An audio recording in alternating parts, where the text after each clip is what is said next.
Bien, vamos a ver ahora las disposiciones que se dan en el diseño eléctrico de interiores. Ya en la clase pasada vimos el número de elementos que nos va a servir para hacer los circuitos. Cuando vayamos a hacer los circuitos, vamos a tomar en cuenta lo siguiente: el número de elementos que vamos a instalar, ¿verdad?, en el circuito, y también vamos a tener en cuenta lo que es la potencia del equipo y también el voltaje, y eso ya lo vimos con la fórmula del número de elementos. Ahora vamos a ver unas disposiciones para nosotros hacer los circuitos eléctricos en un plano, ¿verdad? Y ese plano luego traducirlo a una instalación eléctrica. Bien, vamos a empezar con las disposiciones. Ya yo le he hablado de algunas de ellas y la vamos a tener aquí en este artículo en electrónicaenlacasa.org. No olviden esa dirección de esa página web porque ahí tenemos mucho material. Electrónicaenlacasa.org, ahí están los materiales que ustedes van a necesitar cuando requieran o necesiten hacer una consulta, verificar qué fue lo que el profesor dijo sobre los circuitos, etcétera. Simplemente se van a esa página y ahí van a encontrar el material. Bien, dice aquí en este artículo vamos a conocer todas las disposiciones del diseño eléctrico de interiores para optimizar los circuitos en las instalaciones eléctricas. Bien, y empezamos con la primera disposición que dice que los circuitos de bombillo llevarán un máximo de 9 bombillos por breaker. 9 bombillos por breaker. Eso lo vimos en la fórmula que calculamos el número de elementos. Ahí vimos que para unos bombillos de 100 watts, el máximo de bombillo que puede soportar un breaker de 15 amperes son 9 bombillos. 9 bombillos, ¿verdad? Si la potencia de los bombillos baja, usted dirá, bueno, pero si los bombillos son de 50 watts, entonces yo le puedo colocar 18 bombillos porque la potencia bajaría a la mitad. Sin embargo,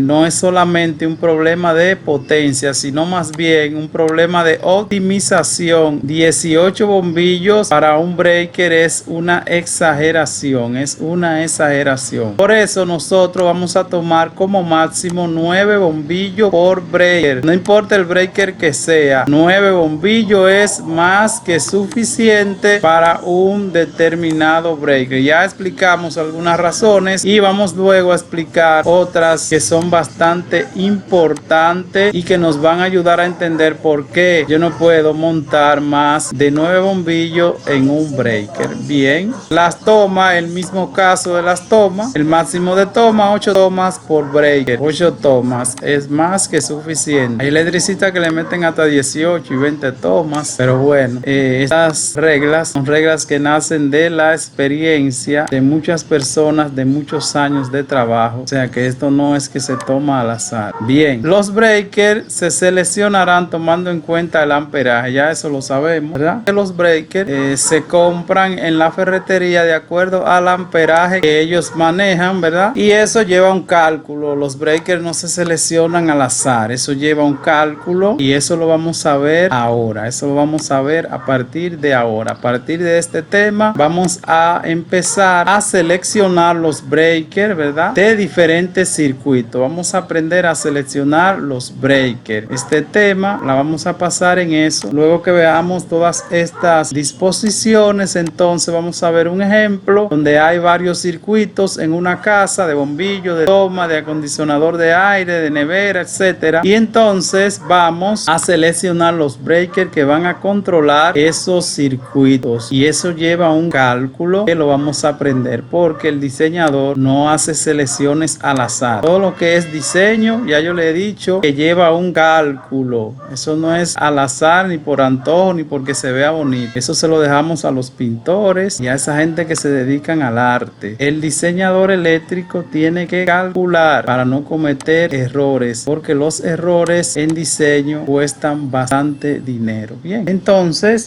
vamos a aprender cómo se seleccionan los breakers de diferentes circuitos, o mejor dicho, todos los breakers que se conectan en una casa. Vamos a aprender cómo se seleccionan. Bien, hay una nota aquí que dice, si son breakers americanos irán de 5 en 5, es decir, el primer breaker es de 5 amperes, luego el de 10, luego el de 15, 20, 25, 30, 35, etcétera, etcétera, etcétera. Van de 5 en 5. Ya cuando pasan de 40, cuando pasan pasan de 40 amperes, ya son breakers comerciales e industriales. 45, 50, 60, 100. Esos son breakers comerciales e industriales. En una casa, en una residencia, por lo regular el breaker de mayor amperaje está entre 25 y 30, porque en las casas no hay maquinarias pesadas. Entonces un breaker de 25 y un breaker de 30 serían los breakers más pesados, los breakers de mayor capacidad en una residencia.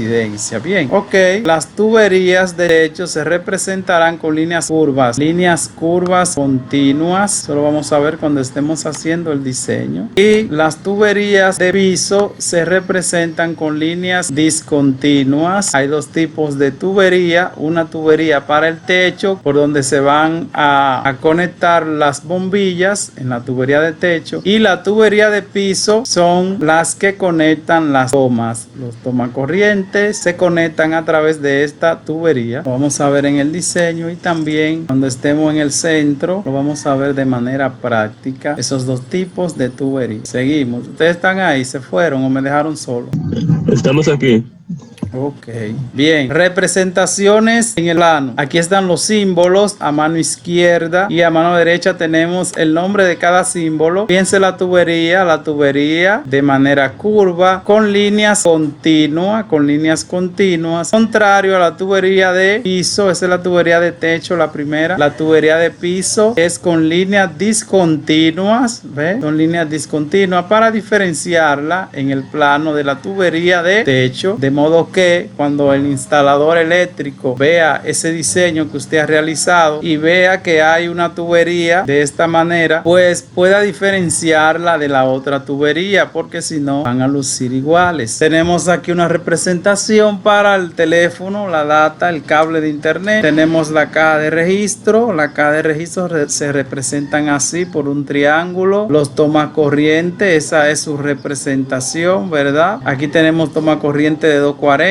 Nos falta aquí la representación del bombillo, cómo se representan los bombillos, pero eso lo vamos a ver cuando estemos dentro del diseño. Luego tenemos aquí la caja de breaker. Se representa así, se hace un cuadro y se sombrea de manera diagonal la mitad, más o menos la mitad del cuadrado. Y los interruptores se representan por un símbolo de dinero, así que se representan los interruptores, y estas letras que tienen aquí representan la cantidad de bombillos que van a controlar de manera independiente. Por ejemplo, este es un interruptor simple. Un interruptor simple maneja una sola línea, un solo bombillo, prende y apaga. Ahora bien, usted puede conectarle a ese interruptor simple varios bombillos, pero ¿qué ocurre? Que se van a apagar todo al mismo tiempo o van a encender todo al mismo tiempo. ¿Por qué? Porque el interruptor simple solamente controla una sola línea. Luego viene el interruptor doble, que controla dos líneas. Aquí usted puede conectar dos bombillos de manera independiente. Un bombillo va a apagar aquí y el otro bombillo va a apagar aquí. Dos titanes, como decimos comúnmente. ¿Qué ocurre con este interruptor? Igual el interruptor simple, usted puede instalarle varios bombillos. Usted podría instalarle aquí en este titap, en el A, usted puede instalarle 3, 4, 5 bombillos, pero esos 5 bombillos van a apagar y a prender al mismo tiempo. Y si usted quiere instalar 5 aquí en el A y 5 aquí en el B, entonces cuando usted apague el A van a apagar los 5 y cuando apague el B van a apagar los 5. O sea, el interruptor doble controla dos líneas. Bien. ¿Y qué ocurre con el interruptor triple? El interruptor triple controla tres líneas. Tres líneas controla el interruptor triple. Lo mismo que el interruptor doble. Usted puede aquí colocar, si quiere, 3 bombillos. Lo más común es conectar 3 bombillos. Un interruptor que apague un titap, apaga uno, el otro apaga otro y el C apaga otro. Pero eso no significa que no pueda manejar más bombillos. Puede manejar varias líneas de bombillo. Puede manejar 3 líneas de manera independiente. Aquí usted puede conectar en el titap, usted puede conectar 3 bombillos, en el B3 y en el C también puede conectar 3. Es decir, son 9 bombillos. Lo único que cada uno de ellos va a apagar y a prender al mismo tiempo. tiempo, cuando yo le doy al T-Tab A, van a apagar los 3 bombillos que controla el T-Tab A al mismo tiempo. Ahora bien, las líneas B, ¿verdad? El T-Tab B y el T-Tab C, eso van a quedar encendidos hasta que se apaguen o se prendan aquí. Bien, esos son los símbolos que se manejan en cuanto al diseño, ¿verdad? Eso lo vamos a ver cuando estemos realizando el diseño. Vamos a ver un ejemplo, ¿verdad? Vamos a empezar de una vez con un ejemplo.